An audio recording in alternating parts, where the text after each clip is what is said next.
आज हम बात कर रहे हैं जीटीएल इंफ्रास्ट्रक्चर की। जीटीएल इंफ्रा में आज 5% का अपर सर्किट लगा और यहाँ पे बहुत ही भारी वॉल्यूम में कामकाज हो रहा है और बहुत ज़्यादा खरीदारी हो रही है।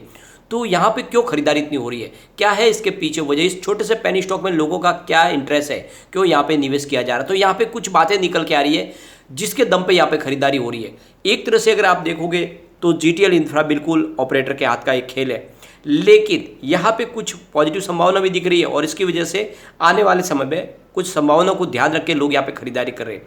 जिस तरह से आपको पता ही होगा, अदानी ग्रुप भी टेलीकॉम सेक्टर में आने जा रहे हैं, तो उनकी एंट्री के साथ में लोगों की ऐसी संभावना बनने लगी। क्या अदानी ग्रुप पुराना बना बनाया बिजनेस कोई खरीदेंगे और अपने कारोबार को आगे बढ़ाएंगे, क्योंकि एक नई शुरुआत करना बहुत मुश्किल होता है। तो क्या ऐसे में आने वाले समय में क्या किसी टेलीकॉम टावर कंपनी को भी वो खरीद सकते हैं? और ऐसे में संभावना निकल के आ रही है कि जीटीएल का भी नंबर लग सकता है। हो सकता है कि जीटीएल का अधिग्रहण करे अदानी ग्रुप, क्योंकि ऑलरेडी लॉस मेकिंग कंपनी, और इन सब रूमर्स के ऊपर ही यहाँ पे प्राइस बढ़े। तो क्या ये ऐसा संभव हो सकता है? क्या आने वाले समय में अदानी ग्रुप जीटीएल इंफ्रा को खरीद सकते हैं? तो क्या आने वाले समय जीटीएल इंफ्रा की तकदीर बदल सकती है? बहुत सारी बातें जिनके वजह से ही यहाँ पे खरीदारी का माहौल बन रहा है। तो ये बहुत सारी बातें जिनको एक एक करके डिस्कस करेंगे और जानने की कोशिश करेंगे। क्या इस समय हमें ऐसे पेनी स्टॉक में दाव लगाना चाहिए जो वाकई में बहुत ही ज़्यादा फंडामेंटली वीक है और ऑपरेटर के हाथ में खेलने वाला स्टॉक है, लेकिन एक तरह से अगर यहाँ पे रिस्क के साथ दाव लगाया जा सकता है, तो आने वाले समय में क्या हमारा निवेश है वो कई गुना बढ़ सकता है? क्या हमें मल्टी बैग रिटर्न मिल सकता है? क्या जल्द ही ये स्टॉक 100 को भी टच कर सकता है, या फिर हमारा जो निवेश है वो पूरी तरह से जीरो हो सकता है? तो बहुत सारे सवाल है जिनके जवाब इस वीडियो के माध्यम से जानने की तलाश करने की कोशिश करेंगे। लेकिन फ्रेंड, उससे पहले अगर आप पहली बार हमारे चैनल पर आए तो चैनल को सब्सक्राइब कर दीजिए, एक बेल आइकॉन दबा दीजिए ताकि जब भी नया वीडियो बने पहला नोटिफिकेशन आपको मिले। वीडियो पसंद आए तो लाइक शेयर जरूर कीजिए। चलो फ्रेंड्स, वीडियो स्टार्ट करते हैं। मैं हूँ आपका दोस्त एसबी दवे और हमारे अपने चैनल ऑनलाइन कमाई में आपका बहुत बहुत स्वागत है। सबसे पहले आज के ट्रेडिंग को डिस्कस कर लेते हैं। अभी 3 बजे के आसपास का टाइम है। स्टॉक आज 1.30 पर ओपन हुआ, 1.25 का लो बना और अंत में अभी फिलहाल 1.30 पर ही है। अभी बाजार शुरू है, यानी 5% का अपर सर्किट लगा। अच्छी बात यह है कि आज लोअर सर्किट नहीं लगा। जो शुरुआत हुई थी वो कल की क्लोजिंग के ऊपर हुई थी। वॉल्यूम को देखें तो बीएससी में अभी फिलहाल बाजार शुरू है। 6,16,59,000 का वॉल्यूम हो चुका है। सामने 3,34,00,000 की डिलीवरी उठाई गई है। डिलीवरी का परसेंटेज 54.19% है, तो भारी डिलीवरी बेस काम हो रहा है। बात अगर एनएससी की करें तो यहाँ पे 2,91,52,000 का वॉल्यूम हुआ। सामने 1,13,43,000 की डिलीवरी उठाई गई। डिलीवरी का परसेंटेज 38.91%। तो आप दोनों एक्सचेंज में बहुत ही ज़बरदस्त कामकाज हो रहा है। वॉल्यूम को देखें तो अभी बाजार शुरू है, जैसे कि 3 बजे का टाइम है। यहाँ पे पिछले 1 महीने पहले 7 करोड़ का वॉल्यूम था।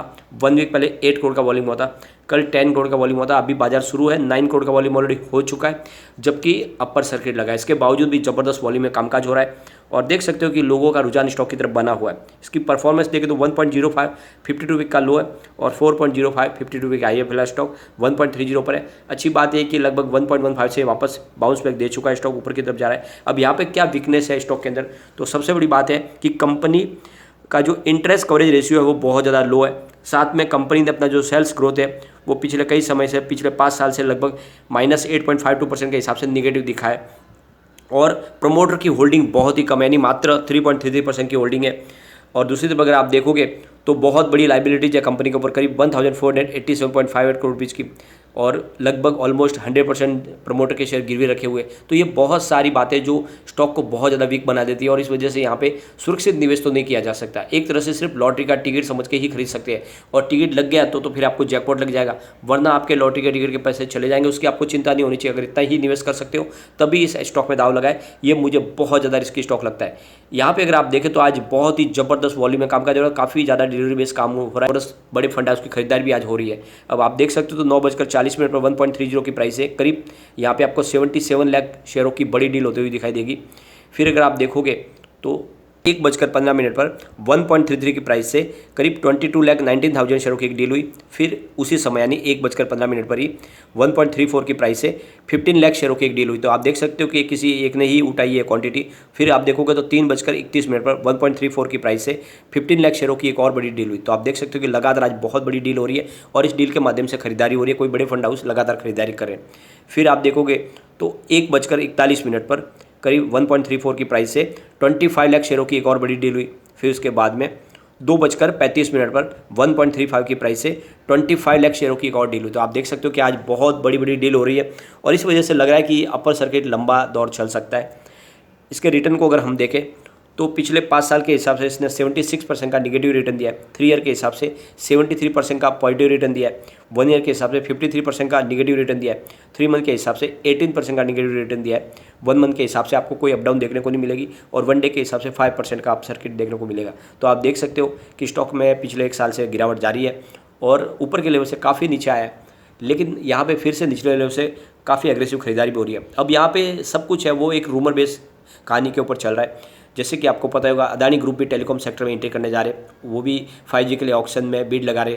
अब यहाँ पे उनकी तरफ से क्लेरिफिकेशन तो दिया गया कि वो पूरी तरह से जो टेलीकॉम सेक्टर सेवाएं नहीं शुरू करने वाले, बल्कि वो सिर्फ बिजनेस के लिए ही 5G सर्विस लेने जा रहे हैं। यानी एक तरह से जो बिजनेस संबंधित जो सर्विस होगी उसके लिए 5G का फ़ायदा उठाया जाएगा।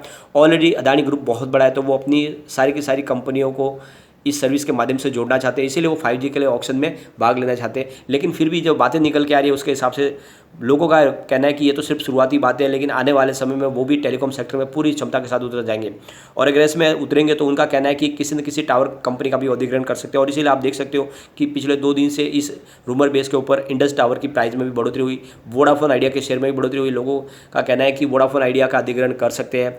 और दूसरी तरफ जो बहुत सारी बातें निकल के आ रही है कि जीटीएल इंफ्रा भी खरीद सकते हैं, क्योंकि इनके पास पूरे हिंदुस्तान में इनके टेलीकॉम टावर है, करीब 28,000 इनके टेलीकॉम टावर है, तो बना बनाया बिजनेस मिल सकता है। और कंपनी ऑलरेडी लॉस मेकिंग है, तो कंपनी के प्रमोटर जल्द से जल्द इसमें से अपनी हिस्सेदारी बेच के बाहर निकल सकते हैं, क्योंकि ऑलरेडी उनकी जो हिस्सेदारी वो मात्र 3.31% की है, तो काफ़ी कम हिस्सेदारी प्रमोटर ने यहाँ पे नहीं के बराबर। तो ऐसे में ये अधिग्रहण करना आसान हो जाएगा अदानी ग्रुप के लिए। तो इस संभावना के ऊपर ही यहाँ पे लगातार तेजी बन रही है, लेकिन मुझे नहीं लगता कि ऐसी कोई संभावना फिलहाल दिख रही है, क्योंकि अदानी ग्रुप अधिग्रहण करेंगे नहीं, क्योंकि अदानी ग्रुप का कहना है कि हम पूरी तरह से टेलीकॉम सेवाएं के लिए इस सेक्टर में नहीं आ रहे, बल्कि हम अपने बिजनेस के लिए ही 5G सर्विस लेना चाहते हैं। लेकिन फिर भी यहाँ पे आगे जाके क्या संभावना बनी तो कोई कह नहीं सकता, और इसीलिए यहाँ पे तेज़ी का माहौल बना और काफ़ी लोग हैं जो बड़ी खरीदारी भी कर रहे हैं। लेकिन एक बात तो फाइनल है कि 5G की वजह से इस शेयर की तेज़ी की संभावना तो बनेगी, क्योंकि 5G की अगर सर्विस आएगी तो इसका बेनिफिट तो मिलने ही वाला है, क्योंकि पूरा का पूरा सेटअप सब नया होगा, तो फिर इनके रेवेन्यू में बढ़ोतरी तो डेफिनेटली होगी, क्योंकि ये टावर शेयरिंग का बिजनेस करती है कंपनी, और ऐसे में आने वाले समय में बेनिफिट की संभावना तो बन रही है, और इसीलिए यहाँ पे प्राइस आपको बढ़ती हुई दिखाई दे रही है। सबसे बड़ी बात यह है कि यहाँ पे अगर हम इसके शेयर होल्डिंग पैटर्न को डिस्कस करें तो यहाँ पे DIFI ने भी अच्छी खासी होल्डिंग लेकर रखी हुई है। यहाँ पे अगर हम प्रमोटर की होल्डिंग देखें तो बिल्कुल नहीं के बराबर, यानी 3.33% की होल्डिंग है, जो बहुत ही कम है। एक तरह से देखें तो प्रमोटर यहाँ से पूरी तरह से गायब है, 100% शेयर वो है, वो भी गिरवी रखे हुए। FI की बात करें तो 1.90% की होल्डिंग थी उनकी सितंबर दिसंबर में, लेकिन फिलहाल उन्होंने अपनी होल्डिंग को कम किया, मार्च में 1.38% कर लिया है। तो FI ने अपनी प्रॉफिट बुक कर ली है, प्राइस देखा ही होगा आपने 4 रुपये तक गई थी। DI की बात है तो उनकी अच्छी खासी होल्डिंग अभी भी स्टॉक के अंदर है, यानी जनरल पब्लिक से ज़्यादा होल्डिंग है। 59.71% की होल्डिंग थी सितंबर में, दिसंबर में 51.72% हुई है, फिलहाल 49.94% की होल्डिंग है। लगभग 50% होल्डिंग DI के पास, यानी बड़े फंड हाउस के है, और काफ़ी लोग यहाँ पे होल्डिंग लेकर रखे हुए और भरोसा है उनको कि कभी न कभी इसके अब कुछ भला हो सकता है। अदर्स की बात करें तो 35.06% की होल्डिंग सितंबर थी, 43.05 हुई दिसंबर में, फिलहाल 45.35% की होल्डिंग है।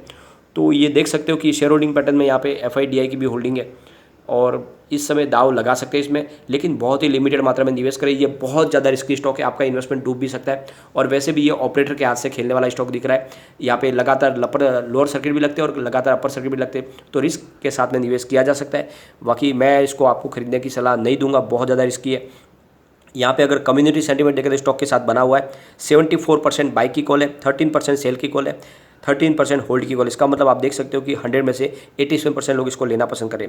एक बार इसके पिवट लेवल को चेक कर लेते हैं, तो यहाँ से अगर गिरावट होती है तो 1.22 का फर्स्ट सपोर्ट है, इसको पार करते ही 1.18 की प्राइस देखने को मिलेगी, और वहाँ तक भी अगर स्टॉक नहीं रुका तो फिर 1.17 तक जाएगा। लेकिन पॉजिटिव माहौल बना तो 1.27 का फर्स्ट रेजिस्टेंस है, इसको ऑलरेडी ब्रेक किया है। फिर 1.28 का सेकंड रेजिस्टेंस है, ये भी आज ब्रेक हो गया है। अब तीसरा रेजिस्टेंस निकल के आ रहा है 1.32 का। तो स्टॉक फिलहाल बुलिश जोन में दिख रहा है और तेज़ी से आगे जा सकता है। और क्यों, वैसे जिस तरह से यहाँ पे बड़ी खरीदारी हो रही है उससे तो ये लग रहा है कि अपर सर्किट लगातार लग सकते हैं। तो आप अपने हिसाब से निर्णय ले सकते हैं। बहुत ज़्यादा रिस्की स्टॉक है, मैं इसमें खरीदारी की सलाह नहीं दूंगा, लेकिन अगर आप दाव लगा सकते हो लगा सकते हैं कि हो सकता है कि इसमें कुछ पॉजिटिव हो सकता है कि गौतम अदानी इस कंपनी का अधिग्रहण करे, ये पॉसिबिलिटी है, दाव लगाया जा सकता हो सकता है फिर इसकी प्राइस आने वाले समय में 100 को भी क्रॉस कर जाए। लेकिन फ्रेंड, कोई भी इन्वेस्टमेंट करने से पहले अपने फाइनेंशियल एडवाइजर से ले ले या अपना खुद का रिसर्च करें, क्योंकि मैंने वीडियो आपके एजुकेशनल पर्पज़ के लिए ही बनाया। वीडियो पसंद आए तो लाइक शेयर जरूर कीजिए और चैनल को सब्सक्राइब कर दीजिए। Thank you friend.